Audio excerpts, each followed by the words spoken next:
c'est logiquement une possession à l'avantage de Moucron. On l'évoquait il y a quelques instants, 60% contre 40 pour Waasland Beveren. Olivier Mini, encore une fois, bien positionné. Cabane toujours en retard, qui attend dans le grand rectangle. Centre de Mini, attention, ce ballon dévié. C'est pas terminé, Ribeiro a manqué de peu, avoir au ralenti. D'abord, très gros travail de Mini avec toujours Cablan très en retard sur ses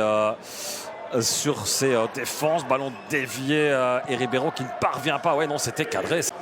Pour deux équipes naturellement frustrées, déçues d'avoir quitté en fin de saison dernière la Jupiler Pro League. L'interception pour Ribeiro.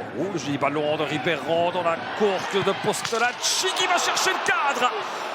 Pas de chance pour le Moldave qui va trouver l'équerre.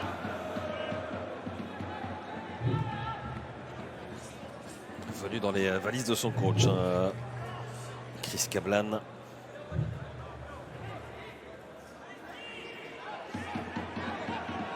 Cet envoi là de Postolacci, c'était puissant, bien repris. Hacker, c'était complètement, notamment au Paris Saint-Germain.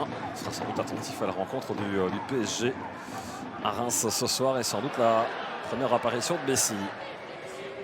Le bon ballon dans le grand rectangle. Attention à cette récupération.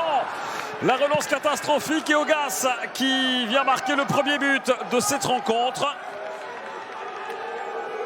Relance catastrophique. Alors je ne sais pas très bien si le geste de Augas est vraiment nécessaire d'aller narguer le défenseur qui relance très mal ce ballon. Et deux joueurs au pressing. Et ce ballon qui passe entre les jambes de Taravel et Anjouli qui dévie du bout des pieds. C'est pas suffisamment puissant, c'est surtout dans les pieds. Les Boucronois. Cet envoi, c'est bien joué de la part de Joseph Efford. C'était cadré, bonne détente. Il rentre bien dans cette balle, il voit la fenêtre. Et Taravel notamment. Le corner, beauté, la déviation, c'est dedans. C'est dedans. Au premier poteau, c'est parfaitement exécuté de la part de Marderor. L'Autrichien qui vient doubler la mise pour Waasland Beveren, marqué surtout son troisième but personnel à l'intersaison en provenance d'Autriche qui n'avait jamais quitté. Regardez-moi ça, cette déviation de la tête, elle est parfaite, elle va chercher la lucarne. C'est d'une précision. Tiandi, ouverture vers Boca et qui essaie de jouer au plus fin. Boca, le contre est favorable à Jakobsen, 3 contre 3. Attention à ce ballon. Plein axe pour Madorner. L'excellente intervention de Mandanda face à cette frappe. Il y a de la présence. Edmondson, il va tenter. Ça a été dévié. Attention à ce ballon. Mandanda qui relâche le 3-0. Le troisième but pour Waasland Beveren. Dorge, on va revoir ça. Edmondson qui tente, c'est bien joué. Bonne couverture. Alors c'est Junta, centre de Junta. Ouais, c'est précis. À chaque fois, l'envoi, le point repoussé par Yakers. À bout portant, le portier de Waasland Beveren. Il me semble qu'il est retenu du bras, moi, Terry. Ça n'a pas été signalé par Monsieur Smet. Alors évidemment, derrière, c'est complètement découvert.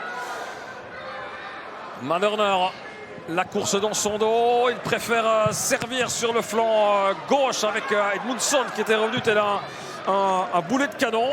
Et la frappe d'Edmondson de Zakaria Terry. Noiré. Bon ballon pour le nouveau venu. Il peut tenter. C'est cadré. Non, c'est au-dessus du cadre. Juste au-dessus pour Calvin de Kuiper. Qui a bien failli.